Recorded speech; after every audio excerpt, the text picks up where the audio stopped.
Behold, the Lamb of God who takes away the sins of the world.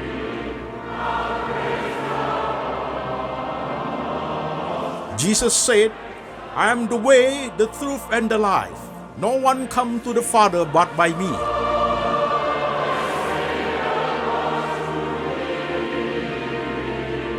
For God so loved this world, so he gave his one and the only Son. Whoever believes in him shall not perish, but have eternal life.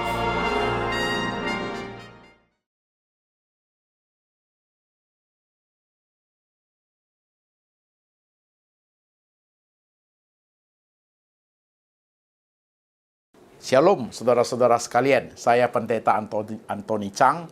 Selamat bertemu kembali saudara-saudara sekalian, baik yang ada di jemaat yang ada di kota-kota di Indonesia dan jemaat yang ada di kota-kota di luar negeri. Shalom saudara sekalian, hari ini kita temu lagi dalam sermon online. Seperti biasanya saudaraku, sebelum kita memulai sermon online ini, informasi dari saya, jangan lupa untuk klik subscribe dan lonceng pada saat masuk ke YouTube channel saya. Karena kalau saudara klik subscribe dan lonceng, secara otomatis ada notifikasi otomatis di gadget saudara. Sehingga ketika ada khotbah terbaru saya dirilis, secara otomatis sudah ada di gadget saudara, sehingga mempermudah saudara untuk beribadah. Demikian saudaraku, informasi yang saya berikan. Saudara-saudara sekalian, hari ini temanya adalah ketika aku lemah, maka aku kuat. Temanya adalah ketika aku lemah, maka aku kuat. Diambil daripada 2 Korintus 12 ayat 7 sampai 10. 2 Korintus 12 ayat 7 sampai 10. Demikian firman Tuhan. Dan supaya aku jangan meninggikan diri karena penyataan-penyataan yang luar biasa itu, maka aku diberi suatu duri di dalam dagingku, yaitu seorang utusan iblis untuk menggocoh aku, supaya aku jangan meninggikan diri.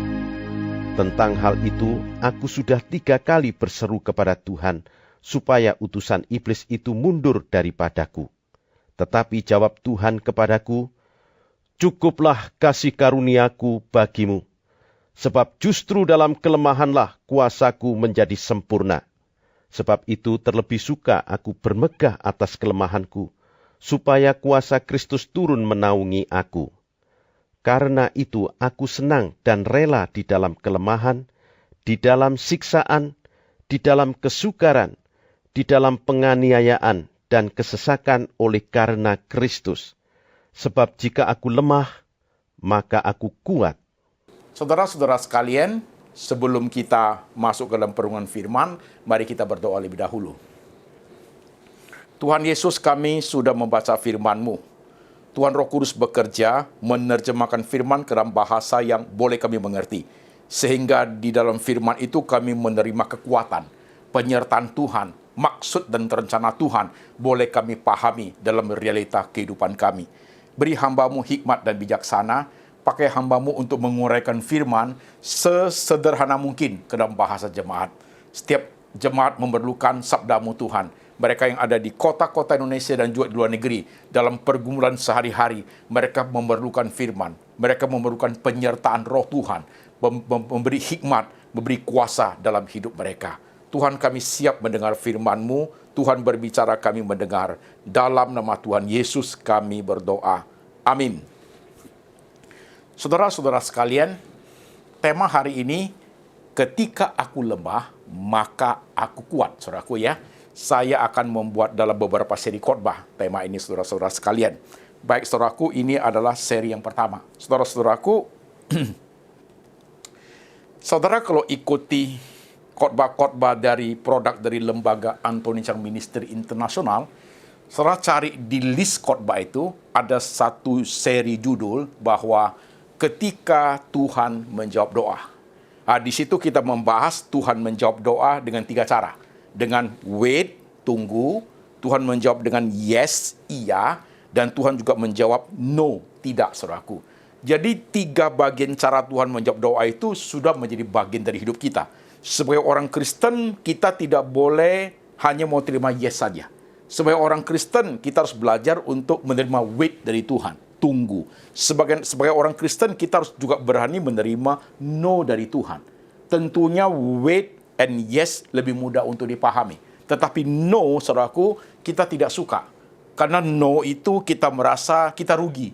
No itu kita merasa tidak sesuai dengan apa yang kita ingini. Tapi sebagai seorang Kristen yang belajar untuk punya Christian worldview yang baik, punya faith in Christ yang kuat, punya intimasi with God yang baik, saudaraku, 3 bagian ini, cara Tuhan menjawab wait, yes, or no, harus mendapat pemahaman porsi yang baik, sehingga arah hidup kita menjadi baik, saudaraku. Nah, ini merupakan pergumulan dari setiap orang percaya. Demikian pun saudara-saudara yang sedang mendengarkan firman Tuhan hari ini. Saya percaya, saudaraku, saudara-saudara pasti mempunyai pergumulannya masing-masing. Kita ini punya pergumulannya masing-masing.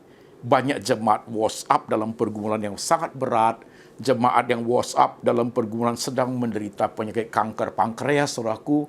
Ada jemaat yang WhatsApp dalam pergumulan yang berat karena begitu banyak hutang karena COVID ini, sehingga bisnis terancam bangkrut dan terancam juga saudaraku kena pidana karena hutang yang besar yang tidak mampu bayar.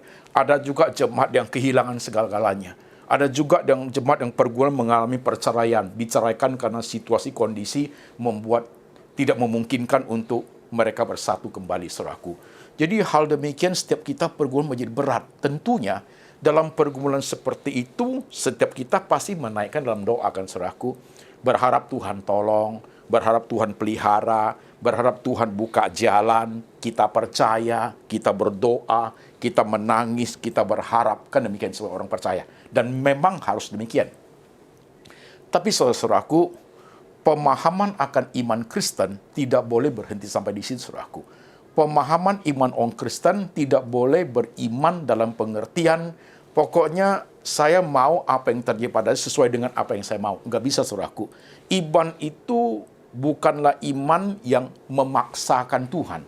Bukan iman yang menggurui Tuhan. Juga bukan iman yang mengajari Tuhan, saudaraku. Bukan iman yang merasa kita jauh lebih pintar, jauh lebih bijaksana daripada Tuhan. Tapi iman kita adalah iman yang menurut apa yang Tuhan mau. Seperti iman Bapak Abraham. Persembahkan anakmu ke Bukit Moria. Ya Tuhan. Jangan kau apa-apakan anakmu. Ya Tuhan. Jadi saudaraku, iman yang hidup adalah iman yang mampu meresponi segala situasi, kondisi yang Tuhan perkenan, yang Tuhan berkenan terjadi pada diri kita, saudara sekalian. Tidak mudah lo belajar begitu, saudaraku. Tidak mudah. Oleh sebab itu, saudara-saudara sekalian, saudara perhatikan dengan baik firman Tuhan hari ini, saudaraku. Karena firman Tuhan hari ini pasti menyentuh bagian hidup saudara. Pasti penuh pergumulan yang unik yang membuat saudara itu harus belajar ke arah sana. Suka tidak suka, rela tidak rela, mau tidak mau, kita dituntun Tuhan untuk mempunyai pengalaman bersama dengan Tuhan dalam pengalaman yang berbeda-beda, saudaraku. Justru disitulah kita bertumbuh rohani kita. Jadi pertumbuhan rohani yang baik, suatu kedewasaan rohani adalah mengalami Tuhan, saudaraku. Ya, mengalami Tuhan dalam kehidupan kita sehari-hari. Artinya yang kita alami, yang kita jalani, saudaraku. Kita mengerti Tuhan berbicara kepada kita dalam hal seperti itu. Nah, itu namanya suatu kedewasaan rohani yang baik, saudaraku. Ya. Oke, saudara sekalian. Firman ini akan bagus jikalau saya selipkan dengan kesaksian hidup saya, saudara-saudara sekalian. Jadi ada suatu kesaksian hidup yang fresh untuk saudara dengar. Saudara-saudaraku, dalam perjalanan hidup saya, pendeta Antoni Chang, saudaraku, saya mengalami banyak sekali penderitaan harus saya alami, saudaraku. Dan di tengah-tengah penderitaan itu, penderitaan saya menjadi berkat bagi orang lain. Penderitaan saya dipakai Tuhan untuk meneguhkan iman orang percaya, saudaraku. Dari pertama saya sebelum menjadi pendeta, saya kan, saudara tahu kan, saya mengalami depresi, saudaraku. Pernah tinggal di rumah sakit jiwa. Penderitaan seperti itu, jiwanya terkoyak-koyak, saudaraku. Gelisahnya sudah tak tertolong sehingga menjadi orang sakit jiwa. Nah, di situ saya mengalami pergolakan luar biasa. Tuhan sembuhkan saya. Dari sana saya bisa menjadi berkat bagi banyak jemaat, saudaraku. Menjelaskan dengan detail apa itu depresi. Menjadi berkat bagi banyak orang di tengah realita kehidupan yang sulit. Mereka bisa belajar untuk bertahan, mengendalikan hidup supaya jangan jatuh ke dalam dunia depresi, saudara sekalian. Nah, itu yang pertama. Yang kedua, saudaraku, pada fase itu fase pertama hidup saya. Pada fase kedua hidup saya, saudaraku, saya mengalami serangan jantung waktu operasi di Penang, saudara sekalian. Ya, di hotel sendirian serangan jantung tiba. Tapi pertolongan Tuhan itu nyata, saudaraku. Sehingga saya sempat diselamatkan dalam operasi jantung selama 9 jam, saudaraku. Dan saya selamat, saudara sekalian. Nah, saudaraku, sekarang saya masuk fase ketiga, yaitu pendarahan mata, saudara sekalian. Saudara yang dikasihi Tuhan, bulan Maret tahun lalu, saudaraku, pertama kali saya mengalami pendarahan mata. Nah, ketika saya mengalami pendarahan mata, saya periksa di kota Jakarta, saudaraku. Diketahui bahwa memang mata kanan itu sudah tidak bisa melihat, saudaraku. Cahaya kecil sekali, warna putih, saudaraku. Itu sudah total blind, nggak bisa lagi, saudaraku. Di operasi pun, kata dokter, itu keberhasilannya, kegagalannya 99%, saudara sekalian. Nah, yang mengalami pendarahan itu mata kiri, saudara sekalian.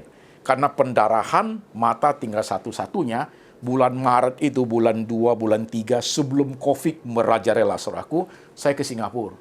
Ke Dr. Yo, saudaraku, ke situ. Jadi saya mata di treatment di situ, di laser, saudaraku. Setelah laser 1 minggu, saya balik ke Indonesia, COVID sudah mengganas, saudara sekalian. Nah, laser mata saya mendatangkan suatu keberhasilan, saudaraku. Bleedingnya menjadi berhenti, saudara sekalian. Nah, ketika bleeding berhenti, bulan Maret, sampai masuk ke bulan Agustus, matanya masih bagus, saudara sekalian. Ketika sudah naik ke bulan Agustus, dia bleeding lagi, saudaraku, pendarahan lagi. Tapi tidak mungkin lagi bisa pergi ke Singapura. Karena satu COVID menggila-gila, saudaraku, demikian. Jadi saya ke Jakarta mencari dokter mata yang di Jakarta untuk di laser. Ketika bulan Agustus tahun lalu di laser, saudaraku, setelah di laser, ia bertahan hanya 4 bulan sampai 5 bulan, saudaraku. Sampai ke bulan Januari menuju Februari Imlek, saudaraku, pendarahan lagi. Nah, karena pendarahan lagi, saya cari dokter yang di Jakarta, dokter yang sama. Ketika datang, diperlihatkan bahwa kondisi darahnya banyak bleedingnya, saudaraku. Sehingga saya diwajibkan untuk tidur dalam posisi seperti duduk di kursi, saudaraku, supaya darahnya turun. Untuk tidur seperti itu 2 minggu baru datang lagi. Setelah 2 minggu saya datang, saudaraku, di laser yang pertama. Setelah laser kata dokter 1 bulan lagi baru datang. Tapi sebelum 1 bulan, hanya 2 minggu, saudaraku, saya sudah datang karena sudah kabur, saudaraku. Pendarahannya banyak. Nah, ketika saya datang ke dokter itu, dokter melihat ini pendarahannya banyak. Tidak bisa di laser karena tidak kelihatan mana yang bocor. Jadi dokter menyarankan 2 minggu lagi saya datang. Nah, pada saat itu, saudaraku, penglihatan saya sudah menurun drastis. Dari 40% menurun menjadi 30%. Kemudian terakhir saya datang menjadi tinggal 16% penglihatan saya, saudaraku. Jadi dari jarak 2 meter itu, saya melihat orang itu kabur, saudaraku. Saya tahu orang, tapi wajahnya saya nggak kenal, saudaraku. Ya, detailnya nggak bisa, saya kabur. Tulis di whiteboard, saudara sekalian, tulis begitu, saya tidak bisa lihat jelas tulisannya, saudara sekalian. Jadi terakhirnya saya kembali ke dokter Jakarta itu, dia mengatakan ini tidak bisa di laser pada bulan Maret ini. Saya datang, dokternya bilang ini sudah tidak bisa di laser karena pendarahannya terus menerus. Nah, dokter mengatakan mestinya keadaan mata saya ini harus dioperasi. Tapi dokternya ragu, saudaraku. Karena dokter mengatakan ini si buah malakama. Jadi kalau Bapak dioperasi, tapi mata kanan Bapak sudah buta, tinggal mata kiri dioperasi, kalau gagal, Bapak buta sama sekali, tidak melihat kedua matanya. Jadi dokternya itu tidak berani ambil keputusan, saudaraku. Maka saya pulang. Saya pulang ke rumah, saya submit semua data saya kembali ke Dr. Yo yang di Singapura. Saya kirim pakai email, minta dia evaluasi. 2 hari kemudian Dr. Yo email, dia mengatakan kita perlu teleconference karena saya punya mata serius, saudara sekalian. Jadi setelah itu saya teleconference tanggal 29 Maret ini, saya teleconference dengan Dr. Yo, saudaraku. Dokter itu mengatakan, you punya mata sudah sangat emergency. Jadi kalau you ready, ia akan minta izin Kementerian Kesehatan Singapura supaya saya masuk, tapi harus karantina. Rumah sakit 3 hari, karantina 11 hari di hotel, jadi total karantina 14 hari, saudaraku. Saya okein, saudaraku, saya okein. Jadi saudara sekalian, tentunya kalau saudara mendengar firman Tuhan hari ini, saudaraku, saya sudah ada di Singapura, saudara sekalian. Nah, saudaraku, kata Dr. Yo itu, surat izin masuk Singapura itu 1 week, 1 minggu jadi, saudara sekalian. Jadi saya harus tunggu 1 minggu, kemudian harus toraks dan juga sekaligus PCR di Rumah Sakit Jakarta, kemudian sampai di Singapura, dijemput ambulans, dimasukkan ke rumah sakit 3 hari, kemudian masuk ke hotel karantin selama 11 hari. Setelah itu baru ketemu Dr. Yo, saudara sekalian.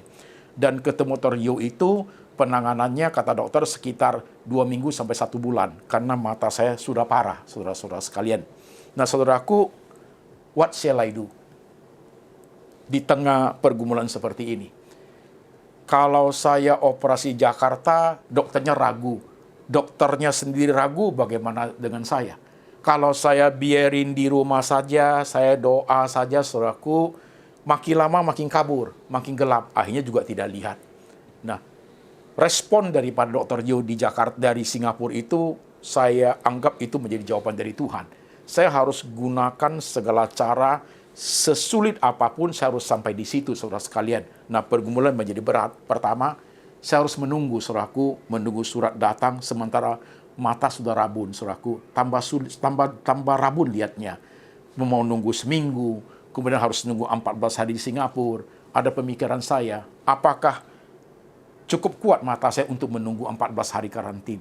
Atau sebelum karantin, mata sudah nggak bisa melihat, saudaraku. Itu pergumulan berat untuk tahap seperti ini.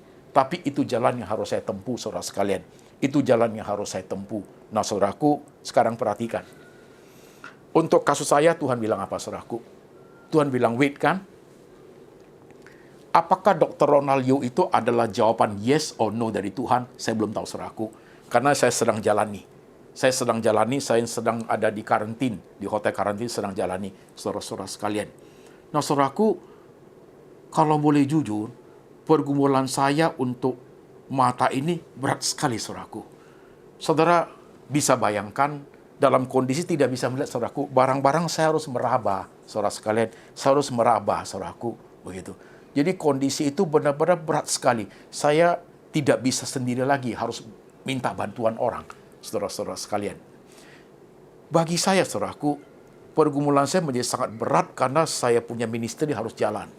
Setulus hati harus tetap jalan, saudara-saudara sekalian. Khotbah seperti harus tetap jalan menjadi berkat bagi banyak orang. Menjadi sangat berat. Sampai, saudaraku, saya berada dalam suatu tahap pergumulan, kalau mata ini ternyata tidak bisa melihat, harus bagaimana? Saudaraku, dunia orang tidak melihat, dunia orang buta, Tuhan juga ada di situ, saudaraku. Saudara-saudara sekalian, pergumulan saya termasuk berat sekali, saudaraku. Saudara bisa bayangkan, saudara ya, kondisi mata, penglihatan tinggal 16%, saudaraku. Jarak 2 meter ini, ada orang, saya nggak lihat wajahnya. Saya tahu tuh orang, tapi saya nggak jelas orangnya, saudaraku. Saya pegang barang, harus pakai begini, saudaraku. Sementara pelayanan saya semua harus bergerak dengan baik, ya. Untuk kehidupan saya sehari-hari pun agak susah, semua harus minta bantuan anak, saudaraku. Pergumulan yang berat sekali, saudara sekalian. Saya harus bagaimana untuk hidup, saudara sekalian. Jadi, saudaraku, tapi saya belajar untuk memahami hidup ini, saudara sekalian. Di tengah pergumulan begitu berat, saya bisa memahami banyak orang sebenarnya jauh lebih susah daripada saya. Saudaraku, bahkan saya bergumul, ya, tentang kehidupan dunia orang buta sudah 25%, saudaraku. Karena dunia orang buta pun ada Tuhan, saudaraku, di situ. Saya kok ditanya secara manusiawi, saya ingin lihat, saudaraku. Saya ingin lihat gerakan saya lebih luas, nggak usah minta bantuan orang, saya bisa buat untuk kepentingan saya, saudaraku. Dunia tidak melihat itu dunia yang di situ Tuhan itu memegang tangan setiap orang mereka yang tidak melihat, saudaraku. Itu bisa buat satu pelayanan sermon for the blind, firman untuk mereka yang tidak melihat, saudara sekalian. Pergumulan saya sampai di situ, saudara sekalian. Saya coba belajar untuk memahami Tuhan maunya apa. Kalau saya disuruh tadi operasi di Jakarta, dokternya sudah ragu bagaimana saya bisa. Kalau saya duduk saja di rumah, saudaraku, lama-lama juga tidak melihat. Karena berapa hari ini, saudaraku, saya tulis di whiteboard masih kelihatan. Saudaraku, 2 hari kemudian sudah kelihatan setengah tulisannya, saudara sekalian. Tentunya saudara mendengar khotbah saya hari ini, saya sudah ada di Singapura, menempuh 14 hari karantin, saudaraku. Ya, saya belum tahu saya bisa tempuh nggak 14 hari itu, karena makin hari matanya makin kabur, saudara sekalian. Tapi saya, my intimacy with God, my Christian faith, my Christian worldview, my faith in Christ itu 3 itu bekerja, saudaraku. Saya percaya Tuhan sayang saya. Tuhan mau bawa saya di dunia orang tetap melihat dengan mata yang sembuh dari Singapura, atau Tuhan membawa saya ke dunia orang tidak melihat, saudaraku. Saya tahu dimanapun Tuhan ada saya, saudaraku. Tuhan ada bersama saya, karena Tuhan adalah gembala yang baik, saudara-saudara sekalian. Pergumulan yang berat, dan ke Singapura melewati banyak prosedur, banyak sekali prosedur, saudaraku. Dan biaya juga mahal. Tapi saudara sekalian, I have no choice. Saya nggak ada pilihan, saudaraku. Saya tidak ada pilihan. Saya harus berangkat ke sana bersama istri, karena saya sendiri tidak bisa. Saya tidak bisa isi aplikasi, saudaraku. Saya bersama istri, anak saya tinggalkan di Jakarta, oleh keluarga dirawat, saudara-saudara sekalian. I have no choice. Itu pilihan yang tersulit yang harus saya lakukan, saudaraku. Demi pelayanan, demi keluarga, demi untuk diri saya sendiri. Jadi, saudaraku, saya melihat Paulus, saudaraku ya, tentang duri dalam daging yang kita baca tadi itu. Paulus berteriak supaya duri dalam daging itu dicabut daripada dia, saudara sekalian. Itu kita belajarnya, saudaraku. Paulus saat itu sedang menderita kemungkinan sangat besar rabun mata, saudaraku. Di hari tuanya matanya rabun, saudara sekalian. Jadi dia susah sekali. Pengalaman saya bisa saja mirip-mirip dengan Paulus, saudara sekalian. Tapi jawaban Tuhan tidak selalu harus sama, bukan? Paulus dijawab, cukup kasih karuniaku bagimu. Tuhan say no, saudaraku. Bukan berarti Paulus kurang iman, saudaraku. Bukan loh. Ya. Tuhan say no, tapi Paulus berkata, pada saat aku lemah, maka aku kuat. Tuhan berkata, cukup kasih karuniaku bagimu. Justru dalam kelemahanmu lah kuasaku menjadi sempurna. Paulus bertahan di situ, saudaraku. Pengalaman saya bisa saja tidak sama dengan Paulus. Bisa saja possible Tuhan say yes, bisa, saudaraku. Tapi saya punya iman ingin seperti Paulus, saudaraku. Ya. Iman yang tidak menggurui Tuhan. Iman yang tidak mengajari Tuhan. Iman yang tidak memojokkan Tuhan. Iman yang tidak memperhitungkan, Tuhan aku sudah ini, kamu harus begini. Tidak, saudaraku. Tapi iman yang seturut dengan apa yang Tuhan mau. Seperti iman Bapak Abraham. Saudara sekalian, tidak mudah menjalani hidup ini. Saya menjadi contoh hidup dalam kehidupan berumat, saudaraku. Apa yang saya alami? Penderitaan saya, air mata saya, doa saya, saudaraku, setiap keluh kesah yang saya hadapi, saudaraku. Kadang-kadang jam 2 malam, jam 2 subuh, saudaraku, saya bangun dengan 1001 macam pikiran, saudara sekalian. Dengan 1001 macam pikiran. Bangun untuk ambil barang pun, anak-anak, istri sudah tidur. Nggak bisa disuruh lagi, saudaraku. Terpaksa meraba-raba, saudaraku. Mencoba asal ada yang bisa, udah ditaruh, dia masih ingat tempatnya, saudara sekalian. Hidup ini memang unik, saudaraku. Banyak pergumulan yang harus kita hadapi. Satu pergumulan demi satu pergumulan. Saya berharap jemaat yang hari ini mendengarkan firman, engkau pasti punya pergumulan-pergumulan yang berbeda, kan? Dan tingkat kesulitannya pun kita tidak sama. Mungkin engkau sulit sekali dalam hal keuangan. Gak tahu lagi, Pak, bisa begitu kan? Atau mungkin engkau punya penyakit yang lebih berbahaya, lebih menakutkan dari saya.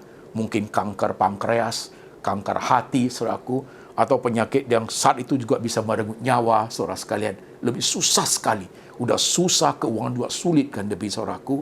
Atau engkau mengalami pecahnya relasi rumah tangga, divorce, membuat kamu kehilangan banyak hal. Atau kehilangan orang-orang yang kamu sayang, kehilangan harga diri, kehilangan pekerjaan, kehilangan harta, kehilangan profesi, saudaraku. Itu juga adalah kehidupan yang menakutkan, saudara sekalian. Atau saudara yang sedang meringkuk dalam penjara, karena faktor pidana, saudaraku, itu juga hal yang membuat gelisah, bukan main. Tapi setiap kita, ada karya Tuhan dalam hidup kita di tengah semua pengalaman yang harus kita arungi, saudaraku. Tuhan ada di situ. Tuhan berkata, akulah gembala yang baik. Tuhan itu tidak pernah membiarkan kita jatuh tergeletak. Satu helai rambut kita jatuh pun tahu. Apa yang kita tidak pernah ucapkan, saudaraku. Sebelum lidah kita mengeluarkan kata-kata, Tuhan sudah tahu semua apa yang dalam hati kita. Tuhan tahu apa yang ada dalam hatiku, saudaraku. Dia tahu segala-galanya. Bahkan dia lebih tahu daripada saya. Saya tahu hari besok, saudaraku, ya, apa yang terjadi pada saya belum bisa mengerti.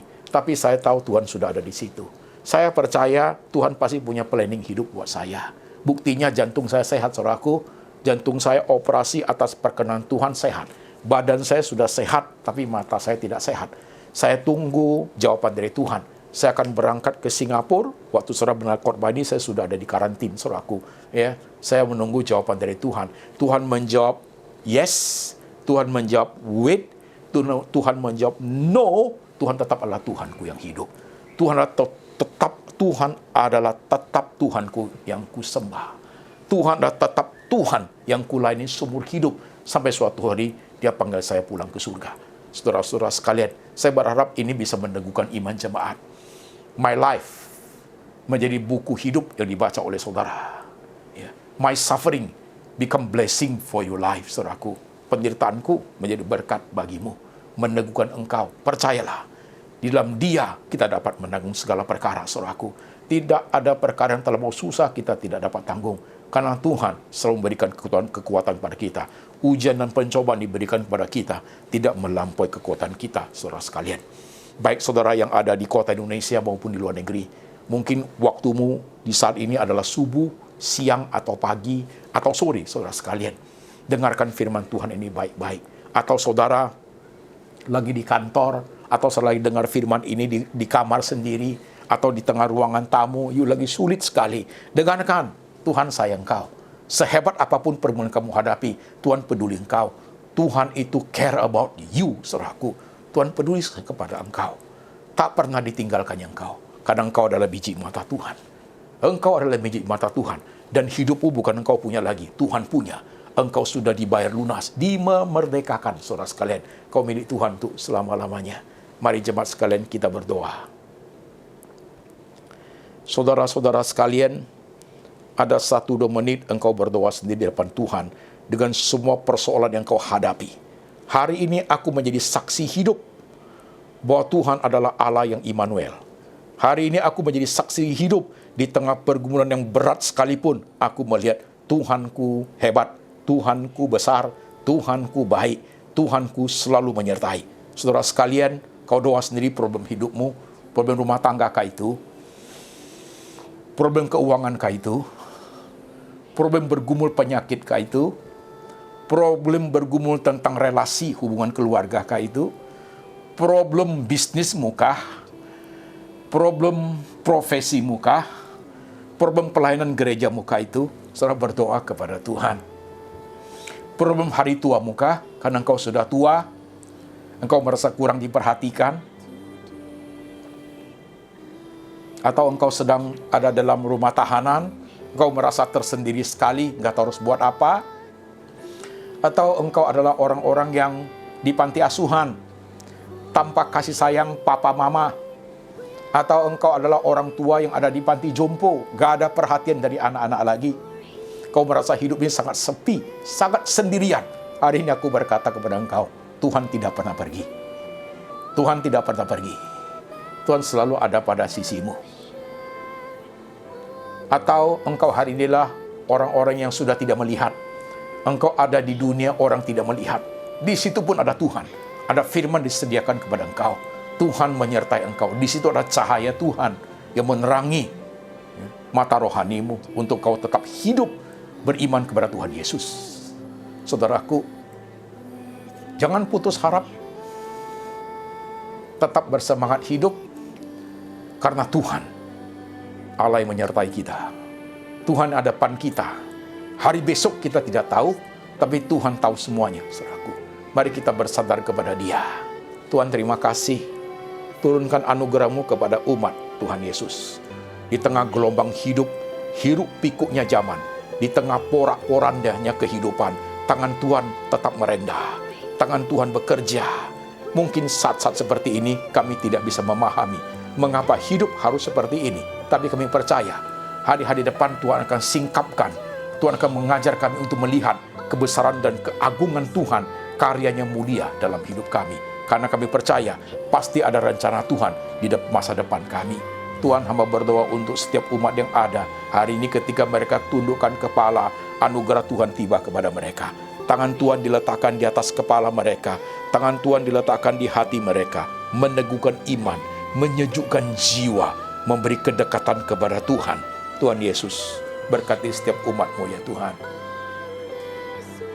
Mereka yang sakit, sakit sekali. Mereka menderita penyakit-penyakit yang sangat berbahaya. Tuhan beranugerah menyembuhkan. Mereka yang kehilangan banyak hal, bahkan merasa sudah tidak ada guna hidup, Tuhan memberikan pengharapan hidup. Tuhan berikan kekuatan kepada mereka. Mereka yang merasa tersendiri karena sudah ditinggal oleh orang-orang tercinta, Tuhan menghibur hati, Tuhan meneguhkan iman. Mereka-mereka yang hidup di dunia orang buta, mereka-mereka yang hidup di tempat tahanan penjara, mereka yang hidup di panti jompo, mereka yang hidup di panti asuhan, tangan Tuhan merendah, tangan Tuhan mengayomi, tangan Tuhan meneguhkan. Terima kasih Tuhan Yesus. Berkati jemaat yang ada di kota-kota besar, jemaat yang ada di kota-kota kecil, jemaat yang bahkan ada di daerah-daerah pedalaman. Tangan Tuhan selalu menyertai. Dengar doa kami Tuhan. Dalam nama Tuhan Yesus kami berdoa. Amin.